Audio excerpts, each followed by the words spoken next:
Hey everybody, what's up and welcome back to today's video guys. And today guys, I'm going to be showing you how to fill out your Apaar ID in Google Forms.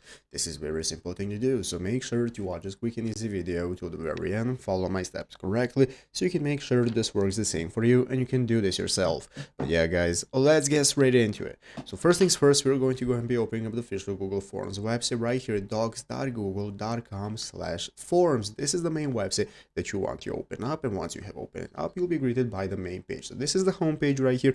We're in the upper right corner. First things first, we can get started signing up for an account. So if you do not already have an account, what you can do is sign up for one. If you have one, just go ahead and log in normally. So once you're logged in, now we can get started. Once you're logged in, you can go ahead and get started creating a new form. You have your recent forms right here that you can open up of all the created forms you already have and so on. And now we can get started. So to fill out our Apaar ID, if a form is asking for, let's say you create a new form and you want to add the questions for Apaar ID, or you already opened up a form that is asking you for your Apaar ID. Basically guys, first you want to go ahead and set it up. So you can find an article right here. As you can see here, we have an article showing us the full form, how you can get started with registration, benefits, and so on. So once you have gotten your ID from the steps right here guys, you're going to need to get this ID. So if a form is asking for it and you want to import it, basically you can just go ahead and answer it as a question that they are going to have. Once you have set it up right here, it's totally available in India, so you'll be able to set it up right there and then fill it out for any form that you might need to. So I hope this video was helpful. If it was, make sure to leave a like, subscribe to the channel. So guys, thanks for watching, take care, and bye.